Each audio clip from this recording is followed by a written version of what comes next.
I still remember the look on their faces when the water started creeping over their precious manicured lawns. The HOA board members, standing knee-deep in brown, debris-filled floodwater, clutching their designer raincoats like it was going to save them. They were shouting into their phones, calling insurance, contractors, anyone who would listen, but no one could stop it. See? They thought they were punishing me when they filled my creek with concrete, that little improvement project of theirs. They didn't realize that creek didn't just run through my property. It fed the drainage system for the entire row of multi-million-dollar lakefront homes. All I had to do was nothing. I let nature take the wheel. And when the spring rains came, so did their reckoning. And that's the funny thing about water, it always finds its way back. My name's Jack Miller. I'm 52 years old, a retired civil engineer, and a widower going on 7 years now. I live alone on 12 acres. My father left me a patch of rolling land with oak trees that bend in the wind and a spring-fed creek that runs like a silver ribbon from the north edge all the way to the lake. It's not a mansion, not by a long shot, but it's mine. Most mornings I'm up before dawn, making coffee while the mist still hangs low over the water. I take my old lab, Duke, down to the dock, and we just sit there. I watch the sun creep up behind the hills, painting the lake orange, and Duke stares at the ducks like he's making plans he'll never follow through on. There's something about those quiet minutes before the world wakes up. No phone calls, no traffic, just the sound of running water and the smell of pine. For most of my life, this place was a well-kept secret. A handful of us lived along the lake, and everybody minded their own business. We'd wave from a distance, maybe share a beer after a long day, but nobody cared what color your mailbox was or how tall your grass got. That changed about 5 years ago, when a developer bought up a chunk of farmland just downstream. In came the bulldozers, then the surveyors, then the parade of SUVs with out-of-state plates. The old pastures turned into gated driveways, and before long, rows of 3-story lake estates were standing where corn once grew. Now, I've got nothing against people wanting a nice place to live, but these weren't just new neighbors, they brought the HOA with them.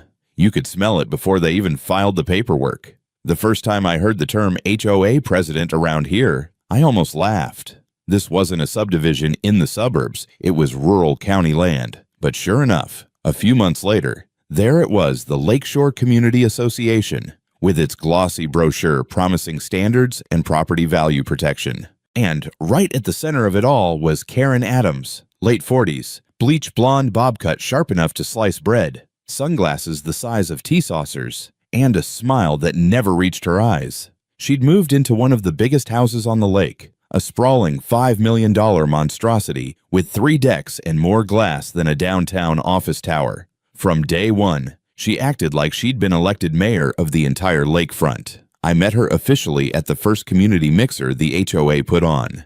She marched up to me with a clipboard and said, "Oh, you must be Mr. Miller. We've been meaning to talk to you about your property." Not hello, not welcome, just straight to business. She talked about improving the shared aesthetic and bringing everyone into compliance. I told her, as politely as I could, that my land wasn't part of her HOA, and I planned on keeping it that way. She laughed a little too long, a little too loud, and said, "We'll see about that." In the months after that, I kept my distance. I was content to let the newcomers have their wine tastings and pickleball tournaments as long as they stayed on their side of the fence. But every time I'd head into town, I'd see little signs of the HOA creeping in new speed limit postings on county roads, ornamental shrubs planted right up to the edge of the public boat ramp, even members-only parking spots at the lakeshore. Still, I figured if I just kept to myself, they'd forget about me. The thing about HOAs, though, is they don't forget, especially not Karen. When you've lived on the same land your whole life, you know every inch of it. I know where the deer like to bed down in winter, where the creek narrows enough to hop across without getting wet, and exactly how high the water gets after a hard rain. I know because I've been out there, boots in the mud, watching it happen for decades. That creek isn't just decoration. It's the lifeline that keeps the ground from turning into a swamp after storms. It carries runoff from the north fields, threads through my property, then feeds directly into the drainage channels that protect all those shiny new lake homes.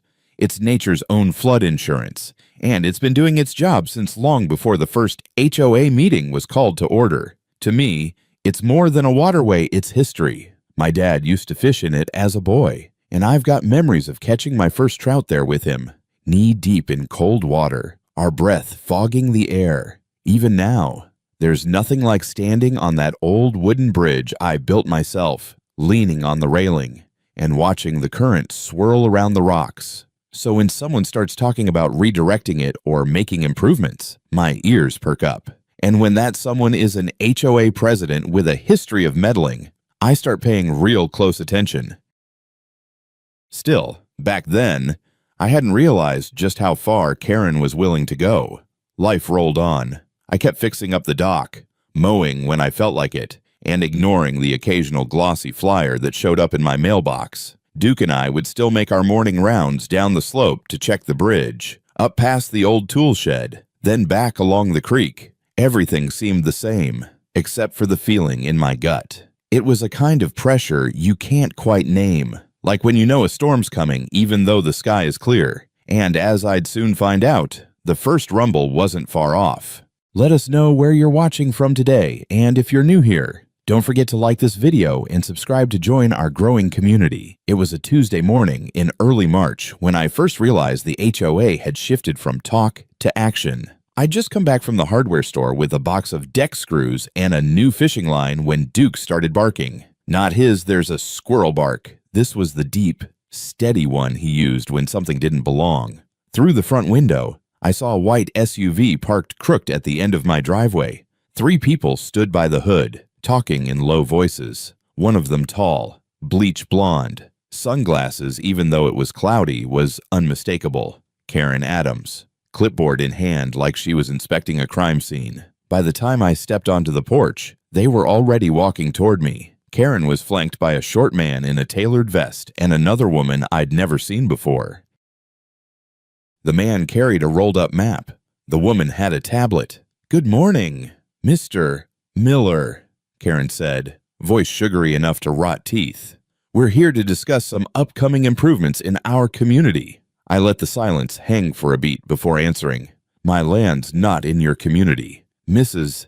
Adams, we've had this conversation." Her smile didn't budge. "Oh, I think you'll want to hear this. The board has approved a beautification project for the lakeshore area, which will include rerouting parts of the creek to allow for expanded HOA landscaping. It will really elevate the look for everyone." I folded my arms. "That creek isn't yours to touch." The man in the vest cleared his throat. "We have preliminary surveys that suggest the waterway is a shared feature." I took a step forward. "Preliminary surveys are worth the paper they're printed on. I've got deeds and water rights that say otherwise." Karen's smile tightened into something closer to a smirk. "Jack, no one's trying to take anything from you. We're just talking about a little cooperation. If you don't want to be a part of the HOA officially, fine. But we can still make sure your property aligns with the community's vision. And if I say no, I asked." She clicked her pen. "Then I'd hate for you to deal with the hassle of code enforcement visits or unexpected inspections. It's amazing what little things can trip someone up." That was the moment I knew this wasn't just about landscaping. Karen wanted control, plain and simple. I kept my voice calm. "You've made your position clear. Now get off my property." The man in the vest started to protest, but Karen put a hand on his arm and turned back toward the SUV. "We'll be in touch." "Mr. Miller." They drove off, tires spitting gravel. I stood there for a long moment, Duke at my side, watching them disappear down the road. 3 days later, I found the first survey marker. It was a little orange flag stuck in the ground about 20 feet from the creek bank, right in line with the old oak tree I'd used as a landmark since I was a kid. A few yards farther down, another flag, and then another, a neat line leading straight toward my dock. I followed them all the way to the property line, where they veered sharply into my neighbor's yard. My neighbor, a quiet guy named Carl, came out when he saw me. "You get these too?" he asked, pointing to the flags. "Yeah," I said. "You know what they're for?" Carl shook his head. "No one's talked to me. Just woke up to find them here. But I heard they're planning some kind of big project by the water." That night, an envelope showed up in my mailbox. No return address, just a printed letterhead from Lakeshore Community Association. Inside was a list of requested compliance actions, including repainting my dock to match the approved color palette, removing my wooden bridge, and addressing non-conforming vegetation along the creek. I tossed it straight into the burn barrel. The next week, a county vehicle pulled into my drive. A young inspector stepped out and explained they'd had a complaint about unsafe structures on my property. When I asked who filed it, he shrugged. Anonymous. We walked down to the dock together. He looked around, made a few notes, and said, "Everything looks fine to me. Sir, sorry for the trouble." But I could tell from his tone that I wasn't the first stop on his list that day. The thing about people like Karen is they don't just attack head-on. They probe. They test boundaries. They look for the smallest crack to wedge open. And once they find it, they push until something breaks. By mid-April, it was clear she wasn't backing off.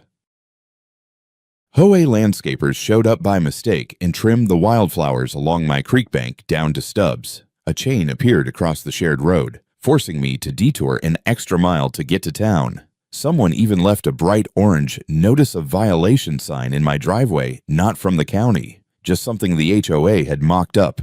Each time, I documented everything.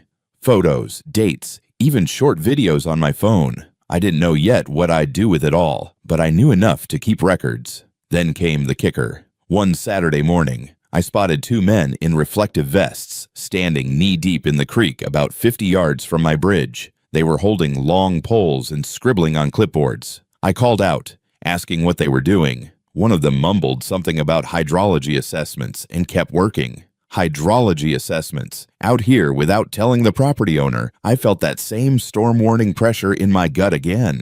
Only this time, the clouds were starting to gather for real. The thing about people like Karen is that they mistake silence for surrender. I've learned that over the years, stay quiet too long, and they think they've won. And once they believe that, they start pushing harder. It didn't take long for the little annoyances to turn into full-blown harassment. The first real escalation came on a windy Thursday morning. I woke to the sound of a motor running somewhere down by the water. When I stepped onto the porch, coffee in hand, I saw a landscaping crew in neon vests working along the creek. Only they weren't trimming grass or planting flowers, they were digging. Two of them were knee-deep in the bank, shovels throwing dirt like they were racing a clock. I walked down, Duke trotting ahead of me. "Morning, fellas," I said, voice flat.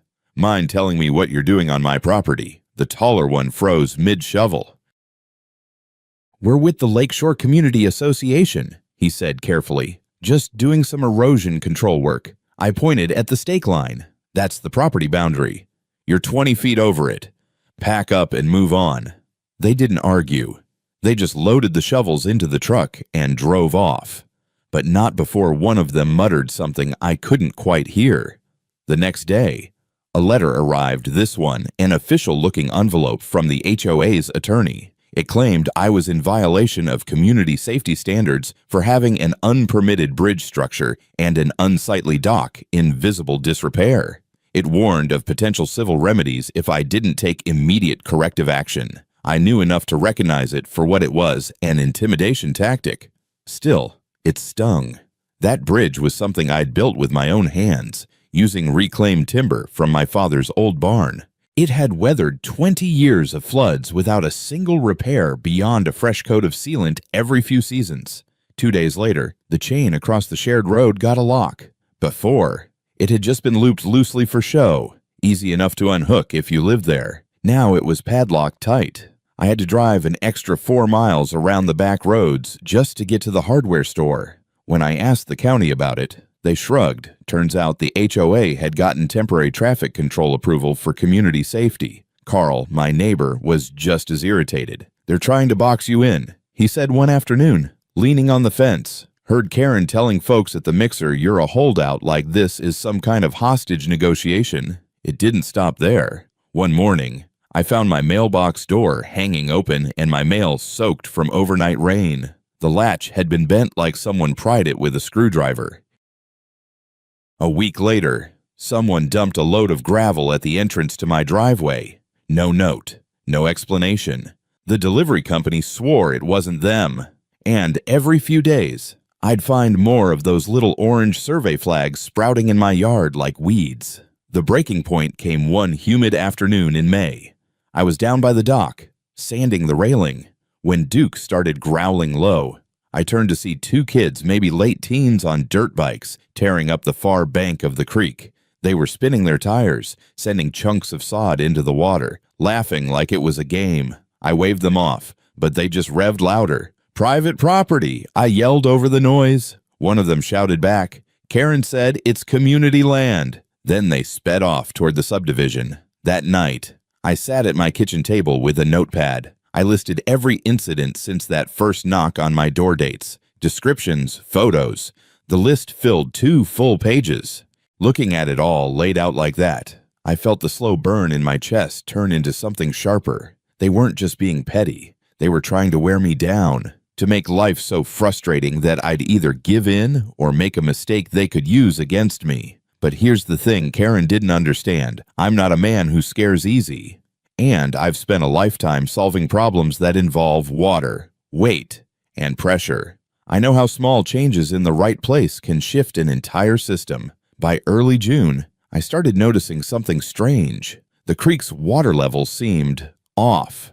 Not by much, but enough for a man who'd spent decades watching it to know something wasn't right. The current was slower. The surface was a little muddier. And on still mornings, I could see ripples where there shouldn't have been any. One Saturday, I walked the length of my property along the creek. About 100 yards past my bridge, I found fresh tire tracks leading to the bank. A section of mud had been disturbed recently, the kind of churn you see when heavy equipment's been parked there. When I crouched down, I saw bits of gray dust in the dirt. Cement dust. That was when I knew this wasn't just harassment anymore. They were doing something to the creek.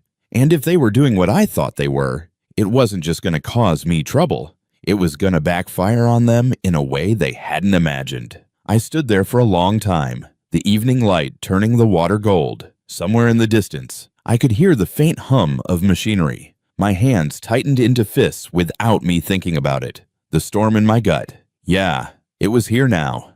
The next morning, I decided to confirm my suspicion. I took my old waders from the shed, grabbed my camera, and followed the creek beyond my property line. The air was heavy with the smell of wet earth, and the water was sluggish, almost lazy.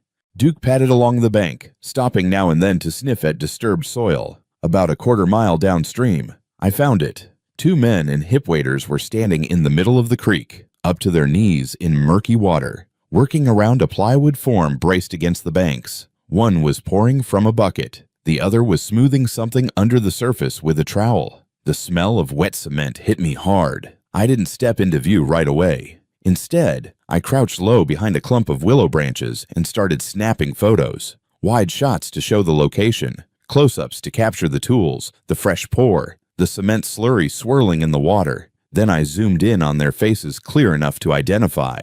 When I finally stood and walked toward them, they froze. "You boys got a permit for that?" I asked, letting the question hang heavy. The taller one cleared his throat. "We're contracted by the HOA, improving the waterway." I tilted my head.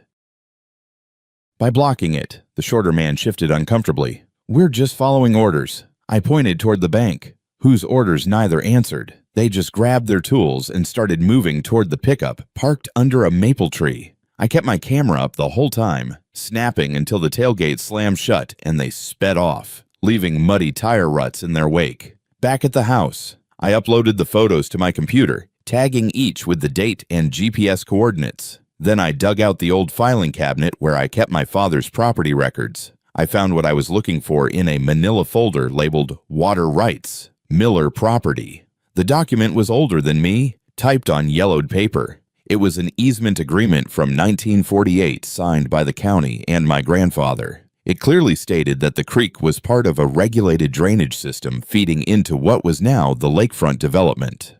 The agreement required that no obstruction shall be placed within the waterway that inhibits or alters the natural flow. And here's the kicker, the penalty clause. Any party causing obstruction was liable for all damages resulting from flooding downstream, including property loss. It was a goldmine in legal terms, and I knew exactly who'd be on the hook if things went sideways. Still, I wanted more confirmation, so I called an old friend, Larry Daniels, who'd worked in the county water authority for 30 years before retiring. Larry was the kind of guy who knew every culvert and drainage ditch in 3 counties. When I told him what I'd found, he let out a low whistle. "Jack, if they're pouring concrete in that creek, they're playing with dynamite. That water's the only thing keeping runoff from backing up into the subdivision. If you get a heavy rain with that blocked, those basements will fill up faster than a bait bucket." "You're sure?" I asked, though I already knew the answer. I'd bet my pension on it. "And if you've got photos and that easement agreement, you're holding all the cards." I hung up, feeling something I hadn't in weeks control. That afternoon, I took a slow walk along the creek, snapping more pictures of sediment buildup and slowed current. I even shot a short video showing a leaf floating toward the blockage and stopping dead against the concrete lip. The more I thought about it, the clearer the strategy became. If I tried to remove the obstruction myself, they'd spin it as vandalism. If I went to the HOA directly, they'd deny everything. But if I let it be, let the obstruction do its work, nature would deliver my message for me, backed by county law. Of course, I still needed proof tying it directly to the HOA. The contractors had been careful not to name Karen outright, but I knew her fingerprints were all over this. The break came 2 days later, when Carl stopped by.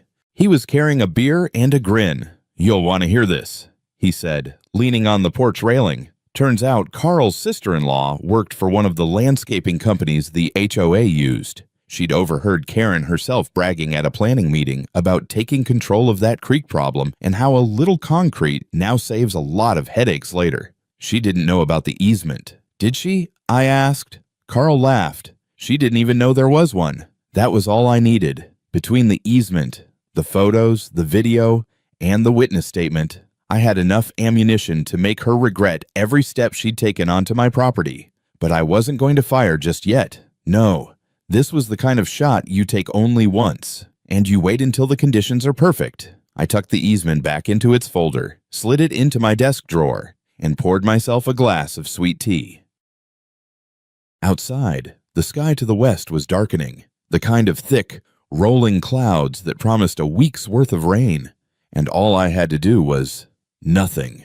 I didn't have to wait long for Karen to realize something wasn't going according to her plan. 3 mornings after I caught her crew in the creek, a certified letter arrived. The envelope was thick, the kind lawyers like to use when they want to look important. Inside was a formal notice of violation from the Lakeshore Community Association, signed by Karen herself as president. The accusations were laughable. My dock was structurally unsound, my wooden bridge was a hazard to wildlife, and my property contained unapproved materials that detracted from the visual harmony of the community. At the bottom, in bold, it warned that if I did not address all violations within 30 days, the HOA would pursue all available legal remedies. The kicker, they'd CC'd their attorney. I almost choked on my coffee reading it. My property wasn't even in their HOA, but here they were, writing letters like they had jurisdiction over my doormat.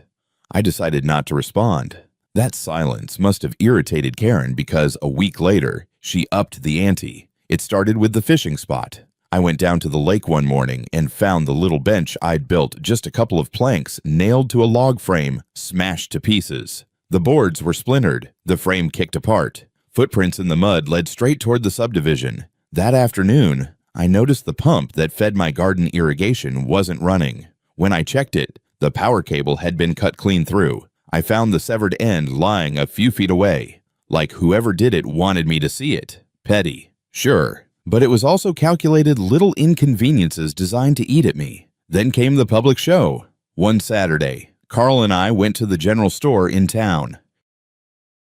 While I was picking up feed, I overheard Karen holding court in the bakery section, telling anyone who'd listen about that stubborn old man upstream who was hoarding community resources and refusing to modernize. She talked like I was some kind of outlaw holding the neighborhood hostage. People like that ruin property values. She said loudly enough that I knew it was meant for me to hear. I didn't take the bait, but when I got home, I added it to my notes. The following week, a man in a suit showed up at my door. He introduced himself as the HOA's legal counsel and handed me a folder. Inside was a demand for immediate access to inspect all structures on my property. They were claiming my dock and bridge posed safety risks that affected shared waterways. I smiled, handed the folder back, and said, "You can leave now.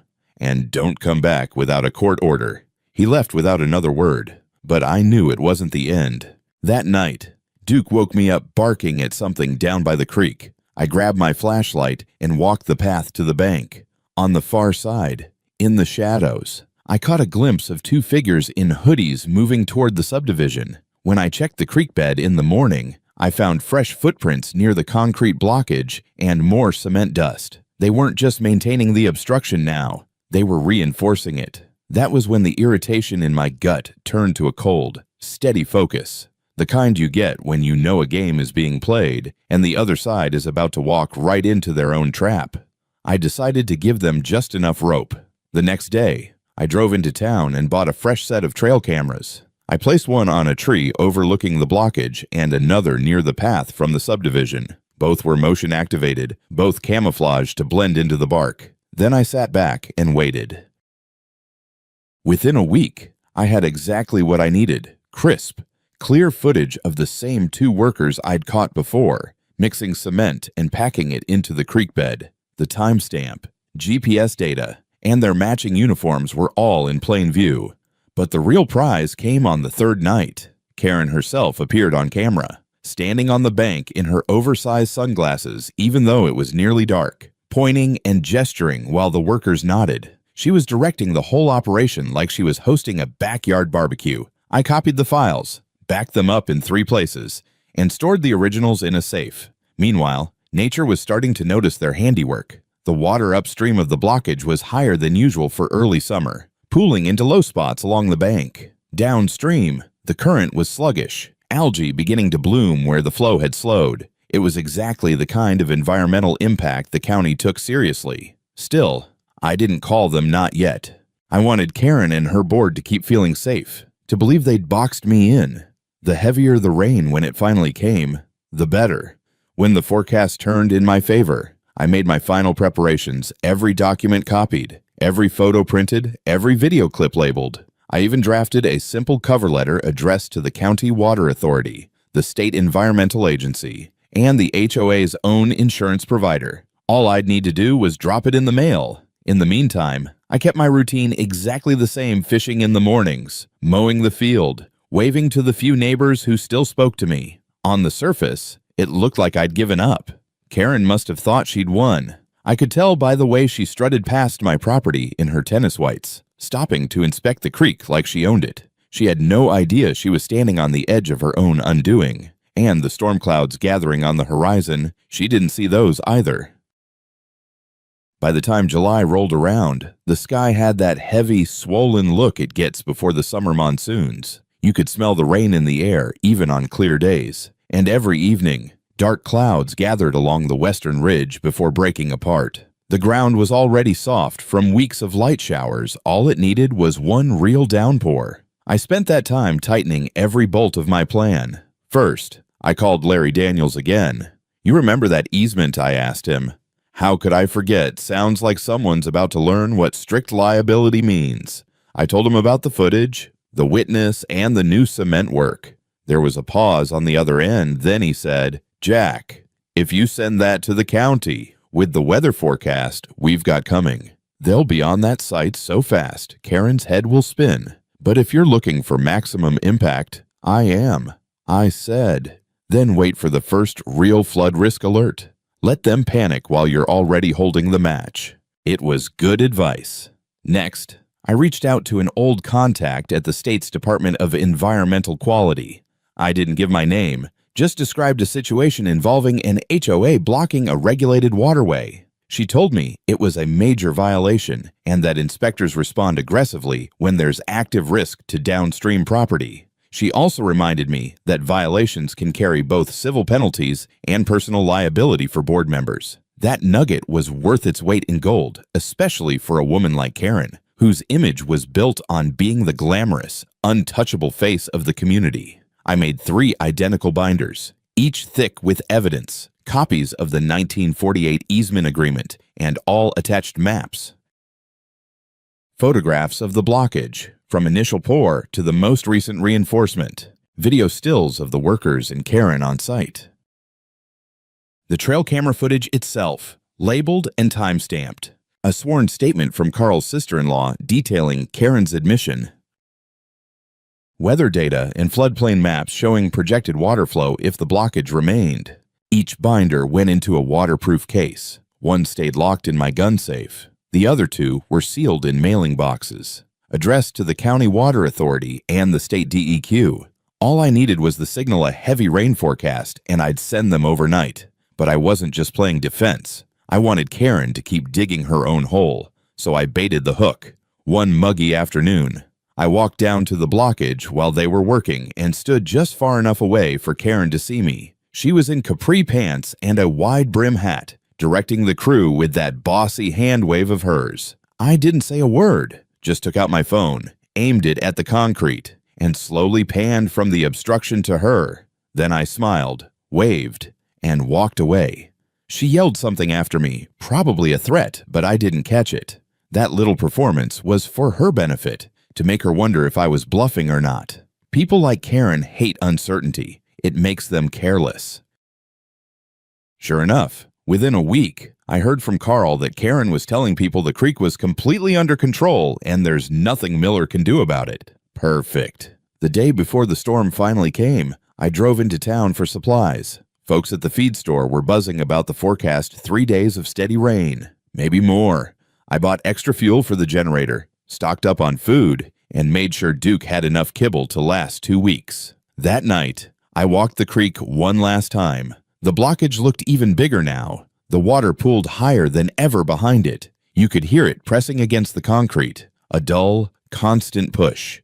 The air was thick and still, like the whole valley was holding its breath. I sat on the dock until after dark, sipping coffee and listening to the first distant rumbles of thunder. In my mind, I could see it already, the water rising, spilling over the banks, inching toward those manicured lawns and glass-walled living rooms. And when it did, I wouldn't have to say a word. The binders would do the talking for me. I slept like a baby that night. The rain started before sunrise, slow at first, just a steady tapping on the tin roof. By mid-morning, it was coming down hard enough that the creek had turned the color of chocolate milk.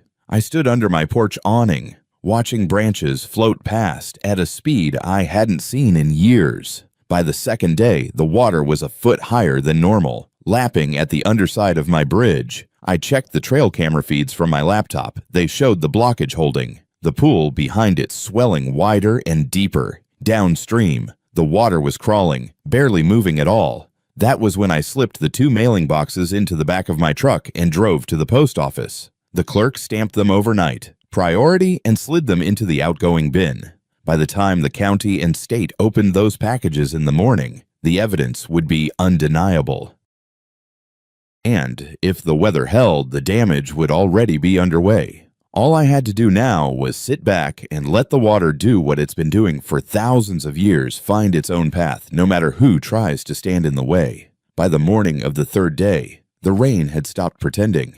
Sheets of water hammered the roof, running in rivulets down my porch steps. The creek behind my house was roaring, white-capped in places, pressing against its banks like an animal straining at a leash. I knew the blockage was close to breaking point, not because I'd seen it collapse, but because I knew exactly how much pressure that much water could exert. Concrete or no, nature doesn't negotiate. Around mid-morning, my phone buzzed. It was Carl. "You've got to see this," he said. "Road by the subdivision's underwater.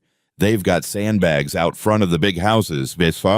I pulled on my raincoat, loaded Duke into the truck, and drove the long way around. Sure enough, the lakefront boulevard looked like something out of a bad newsreel. Waist-high water lapped at the edges of driveways, creeping into manicured flower beds. A couple of the homes already had water trickling into their garages. And there, right in the middle of it, was Karen Hare plastered to her head. Sunglasses nowhere in sight for once, barking orders at 2 younger men stacking sandbags in front of her 3-tiered deck. She spotted me instantly. Her eyes narrowed, and she waded toward me through knee-deep water. "This is your fault," she shouted over the roar of the rain and rushing water. I let her get close enough to see the binder in my hand. "No, Karen," I said evenly.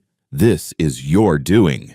She opened her mouth to speak, but the sound of sirens cut her off. 2 county trucks pulled up on the higher ground at the end of the street. Behind them, a white van with the Department of Environmental Quality logo. Inspectors in bright rain gear stepped out, scanning the flooded street before their eyes locked on me. "You, Miller," one of them called. "That's me." I walked toward them, binder held high to keep it dry. "Everything you need is in here: photos, dates, maps, witness statements. And before you ask, yes, the obstruction's still in place. Your guys can follow me back and see it for themselves." One of the inspectors glanced at Karen, who was now trying to smile like none of this was a big deal. "We'll start with the evidence," he said. "Then we'll take a look at the site." Karen's voice cracked. "Wait, this is a misunderstanding.